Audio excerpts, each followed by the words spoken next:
বিসমিল্লাহির রহমানির রহিম লাইন শাকারতুম লাযীদান্নাকুম ওয়া লাইন কাফারতুম ইন্না আযাবি লাশাদীদ সাদাকাল্লাহুল আযীম।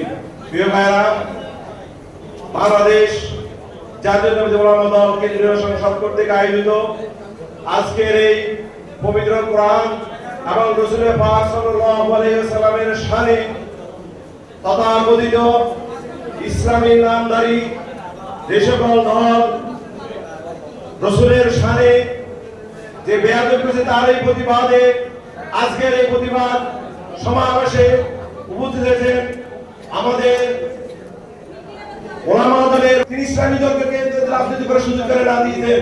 সুতরাং ইসলামী দলকে বলবো লাইন শাখার তো আপনার কৃতজ্ঞতা বলা স্মরণ। আর আপনাদের নেতারা তো এই গুল সমাবেশে ম্যাডামের সাথে সাক্ষাৎ করার জন্য লাইন দিয়ে বসে থাকতো। আপনারা কি ভুলে গেছেন? আজ ইসলামের বিরুদ্ধে বিএনপির বিরুদ্ধে আপনারা নেমে এসেছেন। আল্লাহ বাঁচাইছে।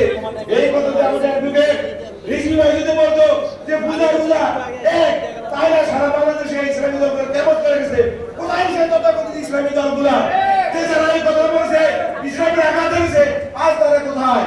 সুতরাং আমি রিজভী ভাইকে বলবো উলামা দলকে আপনি একটু নজর দেন, চেয়ারম্যানকে বলেন ইনশাআল্লাহ আপনাকে কথা দিলাম এই উলামা দলই শহীদ প্রেসিডেন্ট জিয়াউর রহমান আল্লাহর ওলি তিনি যে ভবিষ্যৎ চিন্তা করে উলামা দল প্রতিষ্ঠা করছেন, এই উলামা দলের মাধ্যমে এই দেশে ইসলামী তাহদিব তামাদ্দুন অক্ষুণ্ণ থাকবে ইনশাআল্লাহ।